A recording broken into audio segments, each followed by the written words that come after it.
Great.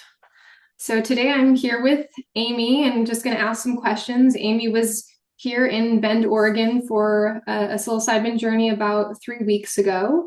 We did 2 hours of preparation sessions over Zoom, a full journey day at a local service center, Bendable Therapies Service Center called Bendable.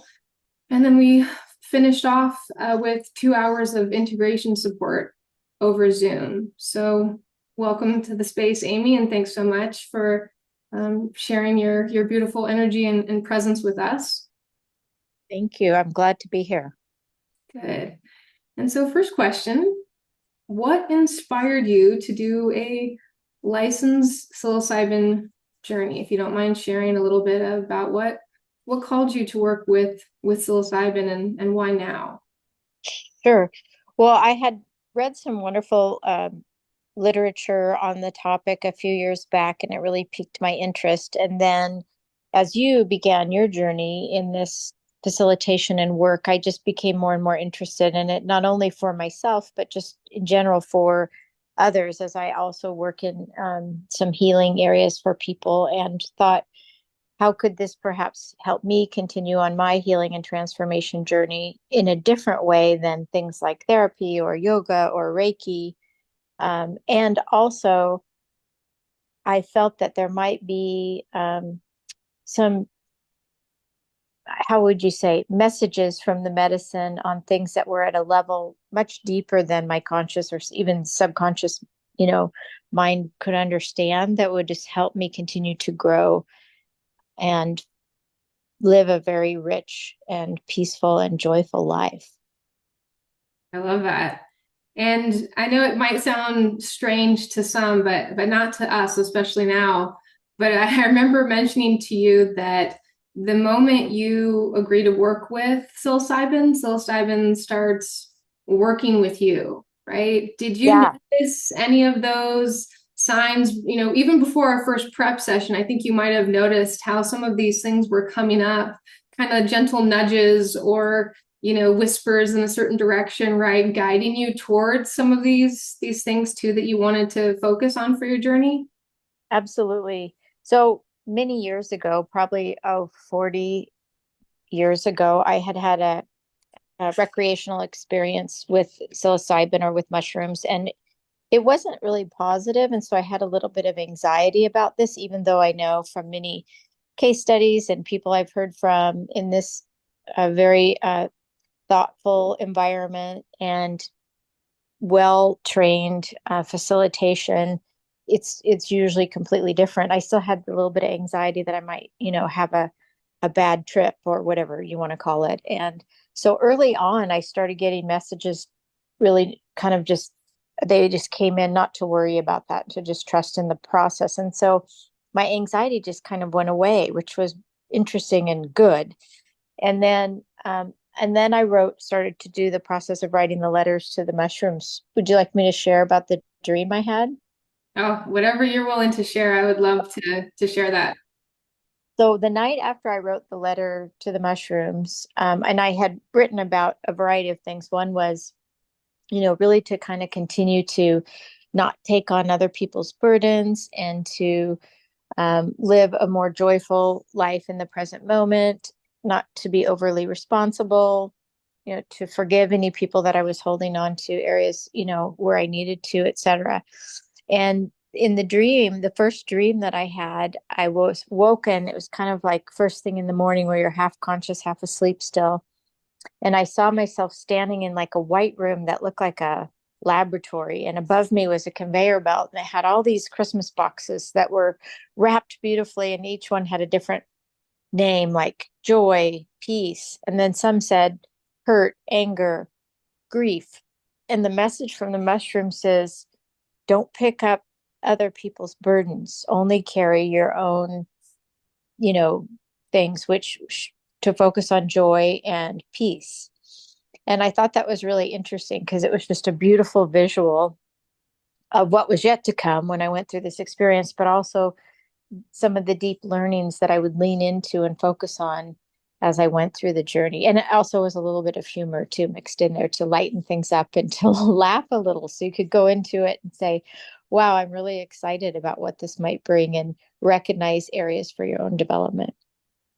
Yeah, I love that. That's so cool too. And so too, for anyone listening that doesn't know, I give you a little backtrack. I always recommend or highly recommend that you work on a couple writing prompts that I send you before your journey, and they're on my website on the preparation section for psilocybin journeys. And that's one, we're writing forgiveness letters, right, to yourself, to others, anyone you want to forgive, but there's a slight twist on it, right, that it's more from your perspective than the other person's and what you would like them to say. And then the second exercise is writing a letter to the mushrooms, getting to know them, kind of introducing yourself, writing your intentions, any questions you have. And Amy did excellent homework as part of her preparation. And do you mind sharing, Amy, during your journey, it seemed like the mushrooms were what kind of like going through your letter, Yeah. most Yeah. strategically, but also with quite a bit of humor too, of like, well, you asked for this, right? Absolutely. In fact, I was surprised at how thoughtfully they went through my letter, kind of even in the same sequence of the things that I asked for. So, some of the things that they showed me were how I was showing up in the world with others in areas that I wanted to work for and work in, and, for my development. And they would show me those in the same order that I had written them. And also in the areas where I asked for forgiveness, they went deep with those particular people and showed me what their heart and soul were feeling. And then when I would maybe, as I was going through the journey, as I was experiencing these deep and profound feelings from others that felt very kind of bidirectional, like I was feeling their heart and soul while they were feeling mine. Sometimes it would just be like overwhelming. And then the mushrooms would give you like a little joke or something light to lighten it for a moment and remind you and tease you a little bit about your own nature so that you could get out of your head and just follow along the journey. So I thought it was just spectacular that the pre-work that I did, I felt like I was very heard and listened to by a dear friend.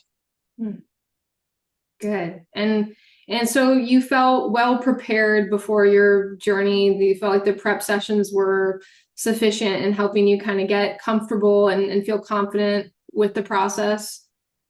Yeah, and it was interesting about it. I don't even know if it was the actual prep sessions like you would think of preparing for a meeting, Yeah. work, or preparing for a counseling session even. It was probably what was happening, and the way you described it to me is, the mushrooms are always there working, and that they'll start working once they know your intention. It was more of this deep connection that you feel with everything, where that was already starting to manifest in ways that I couldn't really fully understand.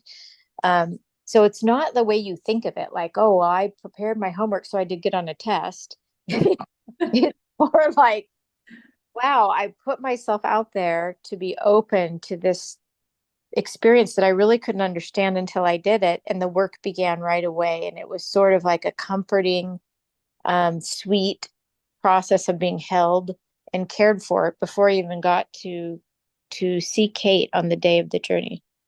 Yeah. And so you mentioned too there was some potential like anxiety before, especially not having, experienced psilocybin in this kind of therapeutic manner compared to, say, recreationally in the past. How did you feel like that anxiety unfolded throughout your journey? Did you feel the anxiety peaking at any point? Did you feel it present during the journey? Did it kind of diminish? Like, what was your experience with anxiety and even kind of the initial fear that you experienced coming into it? I would say I really didn't have any anxiety, which was fantastic. And I'm an anxious person. I've had throughout the years a little bit of probably brain chemistry that learns towards excitatory and anxious. And so I've had, occasional panic attacks or from the time I was a young child. I remember my mom always said I had nervous energy because we didn't have a word for anxiety back then. So that's kind of my body, my chemistry, and how I show up. But I didn't have any. The the experience was very peaceful from the minute you walk in the door to I had tea, which was lovely. Cate, I have to remind me what was in that tea. It was so good, but it was warm and cozy, and the mushrooms were powder was just sprinkled in there, and it felt beautiful. Like just even as I was sipping the tea, that was calming. The room was calming. And when I very first started to feel it come on for just a minute, I felt like this slight little shift. It was kind of like when you're putting your car into first gear. And I was like, oh, Cate, I think it's starting to happen. And she's like, okay, do you want to go to the bathroom? Which I did. But then it wasn't scary. It was just like, oh, I'm starting to go there. And then I laid down and relaxed. And although it was very heightened in the beginning with lots of psychedelic color and images and the music sometimes heightened your experience, it was never anxious. It was, definitely peaked in ways to make you kind of get out of yourself and realize, there's this whole other world out there, spiritual world and realms. But it wasn't ever scary, or my heartbeat never felt like it was beating too fast or I couldn't breathe. I had none of that. Good, good. Thank you for sharing all that. Um, okay, and so yeah, it's been about 3 weeks since your journey. Do you mind? You kind of touched on some of these things in the previous questions, but do you mind sharing a little bit more about your journey, like any of the visuals, anything you feel comfortable sharing with anyone else, anything that you learned about yourself, learned about life, anything you might have released from the experience on behalf of yourself or others, anything there about your journey that you want to share more about? Sure. So I remember going in, you had shared that sometimes the medicine will come to you in waves. And so I was kind of anticipating waves like the ocean where it would come and peak and go. I didn't quite have that, but what it felt like to me was more like I laid down, I put my eye mask on, and for the first, it seemed like hour and a half, although I had no track of time. It was just like an explosion of psychedelic showtime where I saw the most magical and beautiful, like lizards and dragons and colors that aren't even on this earth with diamonds. And it wasn't scary or odd. It was magical. And I felt like I was just watching it on a big screen. And then as I was watching it and there was music, I couldn't even tell you what it was, but the music kind of directed the energetic flow of what you were seeing. But you weren't just seeing these images and like, wow, that's cool and beautiful. They had like a deep spiritual meaning. And just as an example, one moment there were these dragons that were looked like they were kind of mating and going back and forth and dancing. And yet the message that they were giving me is that it's about this beautiful power struggle between like a man and a woman, or it could be anybody, but that in life, as we're in relationship with others, we often have these power struggles, and they're kind of unnecessary, but that's like our ego state that we become stuck in. And if we can release those and relax, then we can develop this open, loving relationships, which was really interesting because part of what I wrote in my letter was, to not be controlling and to trust more because I can tend to be like that. And it showed me this, but it also was with a little bit of humor where it was like, yeah, that's you, the one over there who's not letting go of the power. It was just crazy, like the depth of knowledge that was coming through. You can't just lay down and have that thought. It was showing me with imagery and beauty, deep kind of wisdom about the human experience and our ego and how we go through life, which may or may not be real, like, depending on what you consider to be real once you go through this experience. And so that left me with just sort of an awe of being more aware of that. And then I just went from there into several other, what I would call like a door would open and close. I went into kind of what I would call a mysterious realm of layers of the earth. It showed like layers of our earth with, if you can imagine in your mind's eye, beautiful, craggy, like different colors of rock formations and over the years. But then within each layer were these different civilizations or spiritual beings. And one was like the little people with all these folks coming out under toadstools and magic working. And then, and as I was watching them, the message there was like, we get so caught up in like our life here and like, what am I doing today? And what happened at work or what's going, not being aware that we're connected to all this universal energy, which could be different life forms on different planets or in different things we can't even imagine in our brain, of layers of life forms or soul energy or spirit that exists beyond our presence. And so it makes you feel not just that connectedness that Cate talked about, but sort of like an awe of how small we can be in the world and yet how connected to all these things. So as I went through sort of all these layers, then it brought me finally to what, I don't know, if it seemed like 6 or 7 layers of spiritual realities. I kind of came into my world. And that was where I spent quite a bit of a time.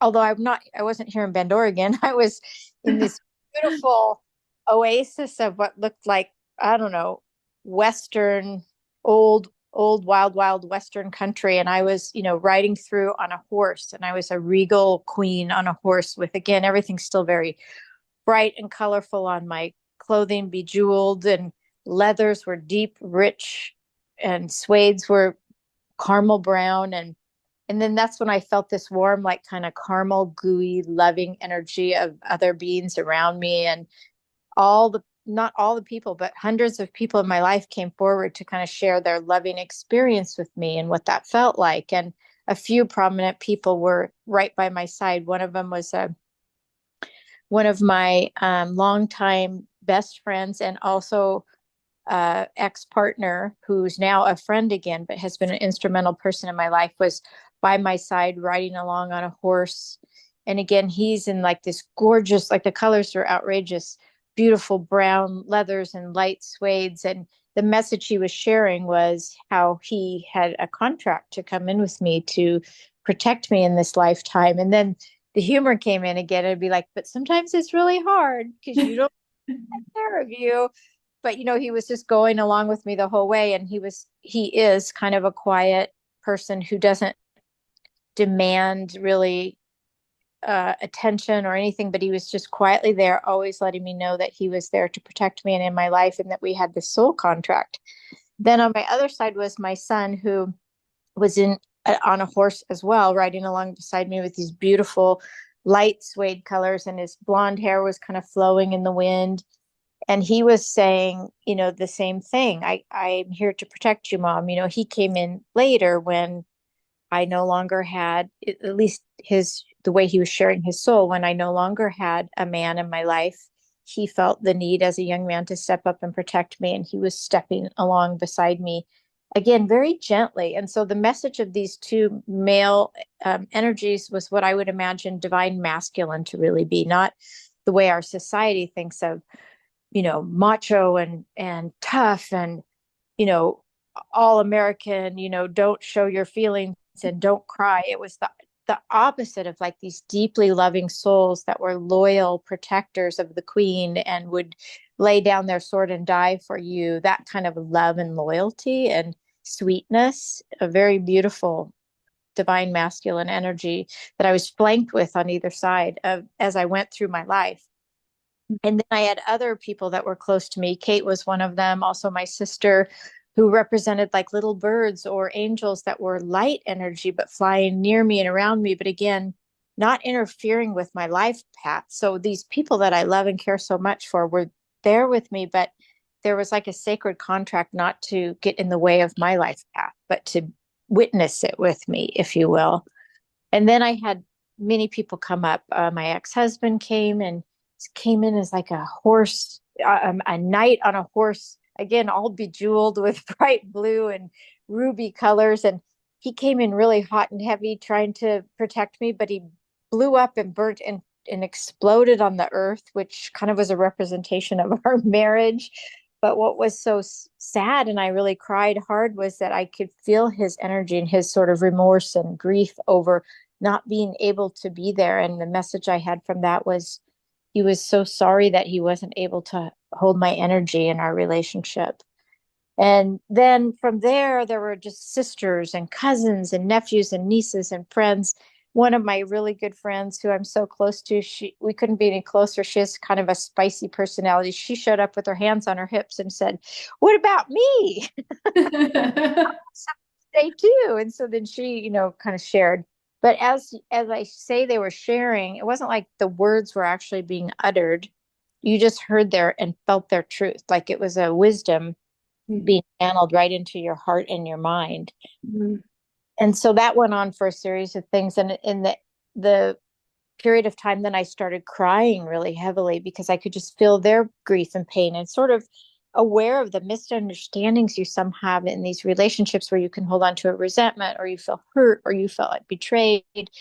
You can just see their heart and their experience. And so in that moment, there's so much forgiveness or there's so much depth of understanding for who they are as a person and what your relationship meant and why you had to go through the things that you went through. And it's sort of like a life review in the most beautiful way, leaving you with a feeling of peace and understanding of all the things that have happened in your life.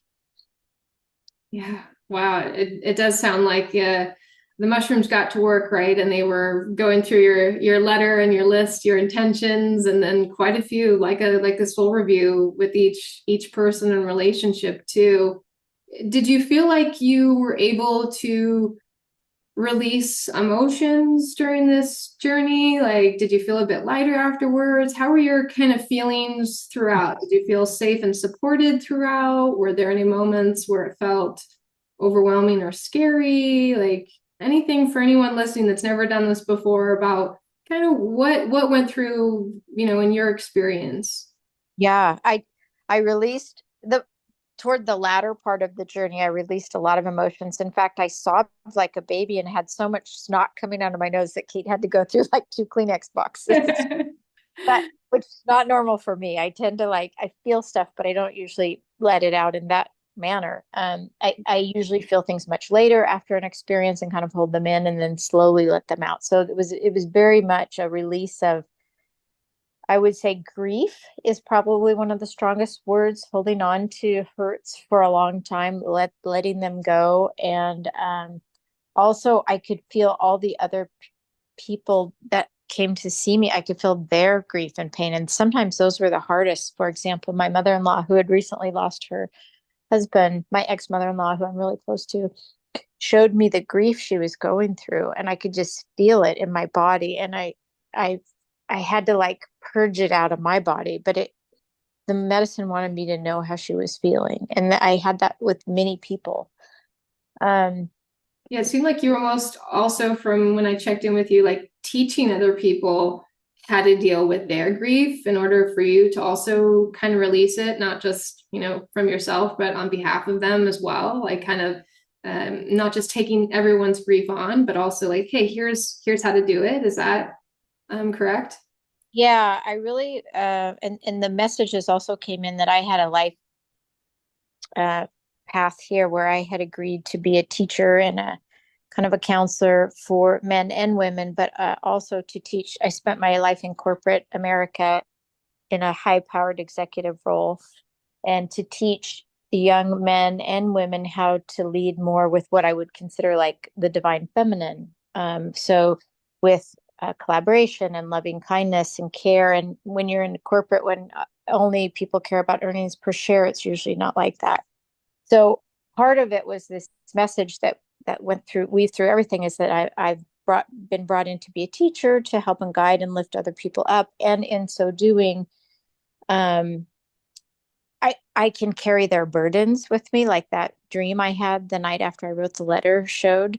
So it was kind of an interesting combination of showing you have this life purpose and this mission. You were meant to do this work, feel confident and free to do this work, and yet don't take on their burdens.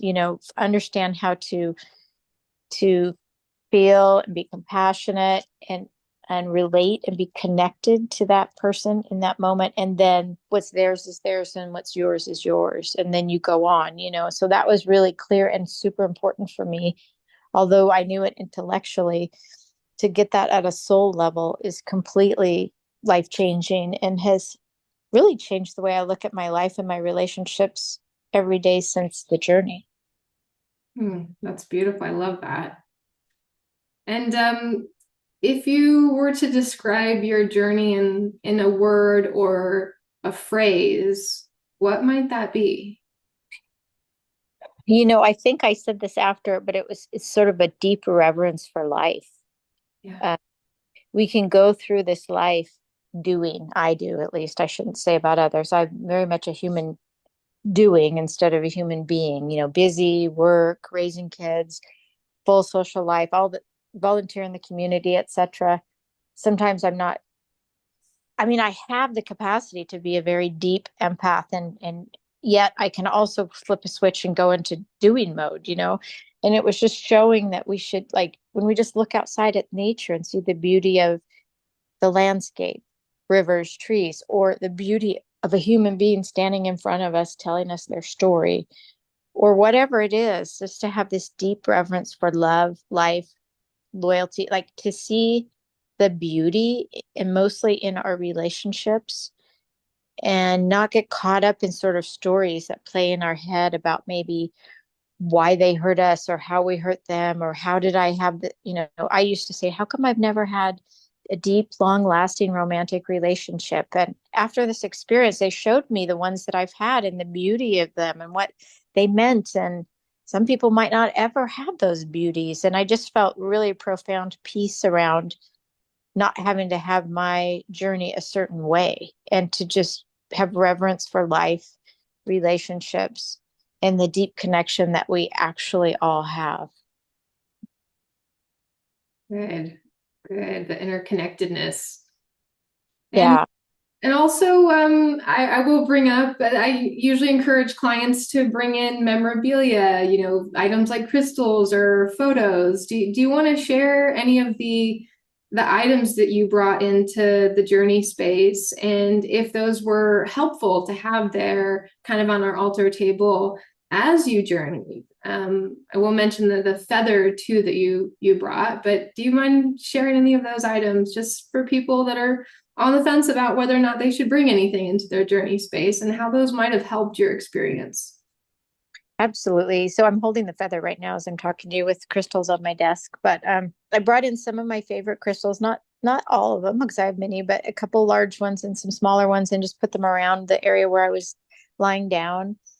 Um, I had cleansed them the night before in the moonlight, so they were fresh. And I also brought in pictures of my children, my parents, and this very special feather that I have that the man that I spoke of earlier, who's probably been my most profound connection other than my children during this lifetime, he gave it to me when I was in a really difficult time, probably, I don't know, 8 years ago or so. He found it and he just felt called to run over to my house right then and bring it to me. And anyway, I've always kept it by my bedside and really close because it's this beautiful feather. And I have like I have a reverence for Native American spiritual energy and feathers. So I brought it with me. And while I was there, I had this really deep experience just looking at the feather and my relationship with him. It's a brown and white striped hawk feather, I believe, but in between each of the stripes, the feather kind of separates a little bit or can.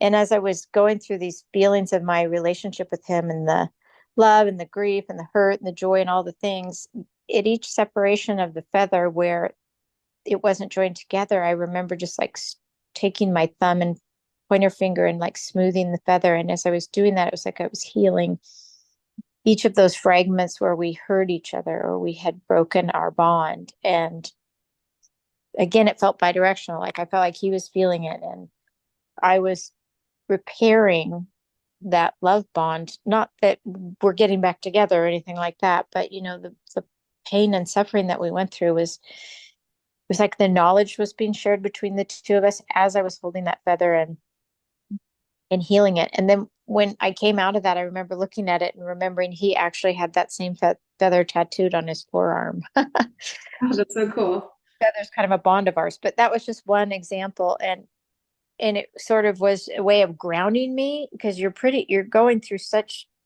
an experience that sometimes it feels a little out of body.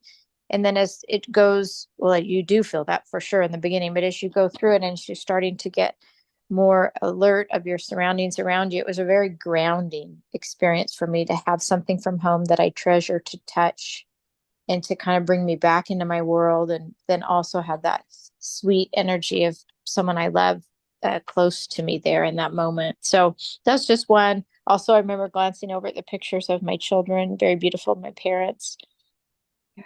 One thing I didn't bring that I really loved were the plants in the room because energetically, when I took the mask off to look at them, you could just feel the life and the like the energy of the plants supporting you. That was really sweet. And then later, looking out the window, seeing the energy of the trees, their beautiful fall colors, was very grounding and made me feel safe as well. Yeah, I loved having our fall journey, right? Because of all the changing colors on the leaves, and then there's a prism on one of the windows too. So at the beginning of your journey, it was like there was rainbows all over the room, and then you could see the shadows of the leaves kind of dancing, and it just Yeah, felt magical from my perspective as well. yeah, Even going through the experience that you're going through, but can you share a little bit more about how you felt in the service center space, right? So those people that don't know, the service center is where we have the journey, right? You're not allowed to just journey at home. It's not like cannabis where you get it and you do it in your living room. This is in a controlled, safe, supportive setting and environment too. So the service center is where Amy had her journey, and it was at a Bendable Therapy service center called Bendable, designed by Sam Georgie, who she could be an interior designer. I love, it's kind of almost got this like retro grandma feel to it with lots of like yeah. glows and colors and live plants. So Amy, tell us how you felt about the space, even from like the moment you walked in, right? Like, how did you feel in that space? Sure. So I was dropped off by an Uber just because, you don't want to drive yourself home after the experience. And so the minute I just remember looking at this really cool house in this older historic neighborhood, and the kind of rock wall and entryway felt very warm and inviting, and coming into like a cute older historic home versus like a clinical lab felt like I was just going to my grandma's house or something, as you stated. But when you go in, you're greeted by the person who, I don't know what her role is, but basically helps facilitate with Cate just the paperwork and getting you set up and in and out and all of that. Yeah. Very Our friendly. service center representative, we call them among many other names. So super professional, very warm and inviting. Kind of brought me in and walked me through, take your shoes up here, and then saw Cate right away, and walked into the room, which the colors were very warm and inviting and beautiful. It's cozy. You have a place, a couch to sit, and a fridge to, store your things that you brought. Also tuck away your personal belongings, and then a really neat area where you will be laying down in the journey that's low to the ground, comfy uh, bedding where the blankets were warm and cozy, and then the plants are all around you with this gorgeous light and fall leaves and sparkling sunshine coming in. So it just felt really comfortable and also cozy. That would be the word I would use to describe it. So that sort of started that warm, gooey caramel feeling that I felt throughout the journey of safety, and took away any potential residual anxiety that I might have had. And then as you go into the other room, there's more space for kind of like what would be like a dining room. And then you go into the bathroom that was all warm. The floors kind of creak like an old house do, which added to the charm and the warmth. And then I guess last, just um, any chance you needed to, if you needed to, get up and go to the bathroom or whatever, all of that felt easy to access. If, later when you wanted to have a bite to eat or some food, nothing felt like it was out of reach. And Cate is there the whole time to meet any of your needs, and we'll tell you right up front, that's why she's there. Don't be afraid to ask, or whatever you need. So I sensed her presence there the entire time, and there were a few times when she would interact, but mostly she just allows you to go on your journey. But you never feel alone or frightened. At least I didn't. I have to speak for myself. I never felt alone or frightened or uncomfortable, not for one moment, the entire time I was in that beautiful space. Good. I just love that space. Just as much as the participants themselves, I feel like it's such a nice space to be able to have a journey and to hold space as well. And how did you feel about the music? Have you been able to listen to your psilocybin playlist, which I send all clients after their journey just to help with integration. Any comments on the music at all? The music was incredible. I didn't want to interfere with it, so Cate, curated it herself, and it was incredible. I did listen to it fully. I don't know, maybe a week or two ago, and I listened to the first half at home, and then I took it with me on a walk through, nature, which was really neat. I was trying to remember as I listened to it, like which part of that fantastic journey that I went on was what, and certain parts I could remember. Oh, that's when this happened, like the dance I told you between the dragons with the power struggle. When that music came on, I knew exactly. And then other parts, but others I didn't. But it kind of brings you back to that state of being of where you were. And because sometimes when you go back into your real world and you're going to work or you're, going to the grocery store, you get back into the world that we live in, which you need to have, a way of being that's different in the world. But the music is just kind of a reminder. So like one day, the day I listened to that, I was having a little bit of a stressful, like work was a little crazy, and I wanted to remember that we're all connected and that this is a sacred life and kind of get grounded in why I'm really here. And the minute I started listening to the music, it kind of brought me back like that, like music does. Like, if you just listen to your favorite song from when you first fell in love or whatever, it takes you back to that time and space and reminds you of the lessons and the things that you learned, and you feel it kind of in your body. Absolutely. Oh, I love that. Thanks for sharing that. Okay, and then so it has been 3 weeks, a little bit more. What shifts and changes have you noticed since your journey day? I'd say I've been more introspective, and I've intentionally spent more time alone, hiking, meditating, going to yoga. I'm a very social person with a big family and lots of friends, and often I'm surrounded by people. But I really wanted to take the time to integrate and not do those things. So the first week, I pretty much did that. I was either cooking really wholesome foods at home out of whole, food soups, and um, really grounding stews and things like that, and doing yoga at home, and kind of listening to calming music or meditating, etc. I did have a couple of visits with friends during that time, but very mellow, like go for coffee and a walk. And then I started sort of integrating more into going to my yoga class at the studio or going to a bar class at the bar studio and those things. And I felt fine. I didn't feel uncomfortable. It's not like I was such a changed person that I couldn't go back into my normal life. But I felt sort of like these things that I had gone through, even though I'm sharing them here, were so private and so profound. I didn't really feel the need to tell a lot of people about what I went through. And I really only shared it with maybe 3 people: a girlfriend, my son, and Dan, the person that I was telling you about, that we have the feather and the long life bond and friendship. Yeah. And other than that, I've just kind of kept it private. It's like my own reverence, my own sacred experience. And it's not that I'm afraid to share it, but it's so personal and it's so profound that it doesn't just come up in daily conversation when you might be out doing something else. And then I was just going to randomly start talking about dragons or anything. Yeah, right. Someone you see at the grocery store. This reminds me of something in my journey. Exactly. Or that, oh, I learned my life purpose is to help integrate the divine feminine into the divine masculine in corporate America. They'd be like, what the heck? Oh, Kind of your inside joke with the mushrooms, I think, on a lot of these things too. yeah, absolutely. Good, good. And have the integration sessions and those resources been helpful?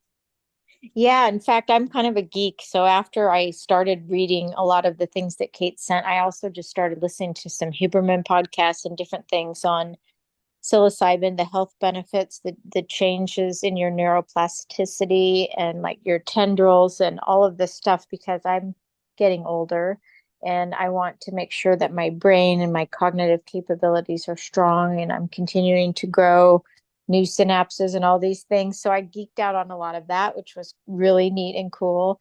Um, and really just wanted to kind of open my mind to all of the ways that this could help me in physical, spiritual, mental ways of being in my life. So I've appreciated the, sort of follow up that Cate provides for integration, but then take it into your own hands. And whether that be some sort of a mind, body, spirit work that you do through meditation or yoga or hiking, whatever works for you is super good to do. And then also give yourself time and space if you're a busy person like I tend to be, to just feel the feels and experience that beautiful reverence that maybe you might only feel in a profound moment at like a church in Italy, or certain moments when you just all time and space stops and you can feel the beauty and the love of this sort of interconnected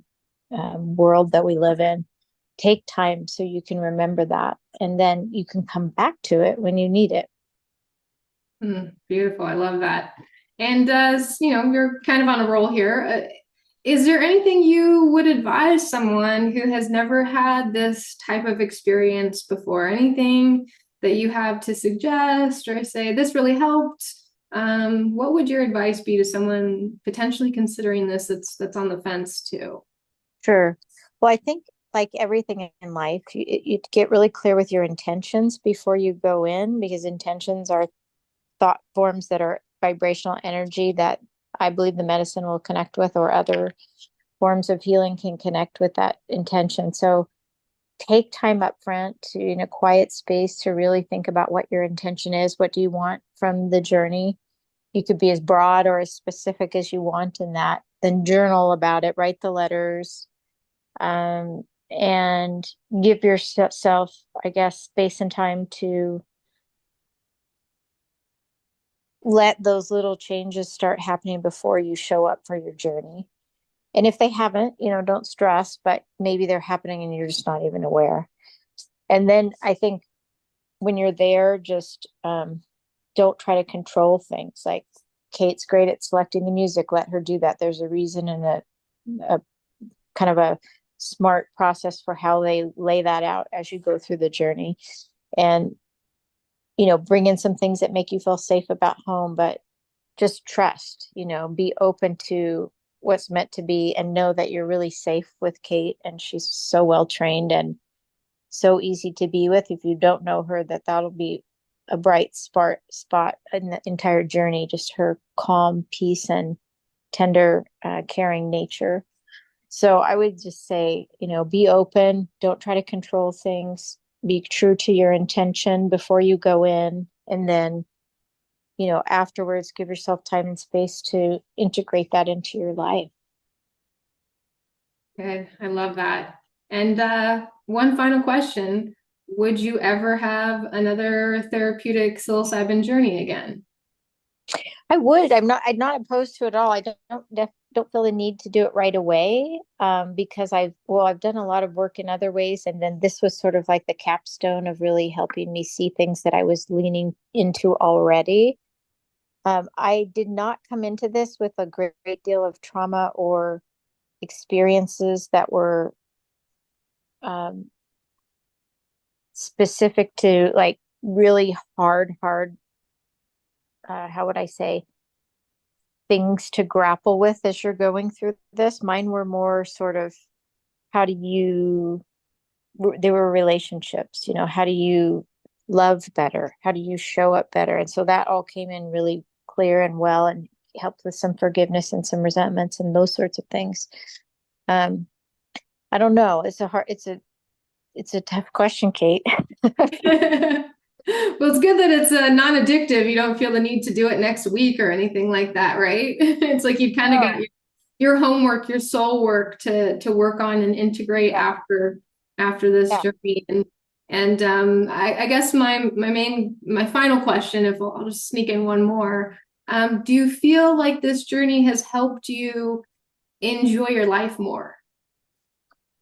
I mean, for sure. Again, I've been doing a lot of work to do that as I've gotten older, not putting so much of my focus on work and outcomes. And one of the things that I also wrote in the letter is to try not to be so focused on my performance and perfectionism, and achievements, because I kind of came into the world that way, and to let go of those. So I've been doing that work already, but it really made me kind of put those in perspective, that that's not why we're here. Those are things that we can do.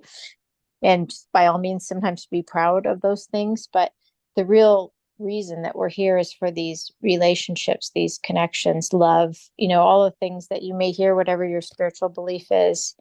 That's the purpose of being here, our deep love and connection with other people, and growing probably in our soul and our spirit is the main reason for our presence here on earth at this time.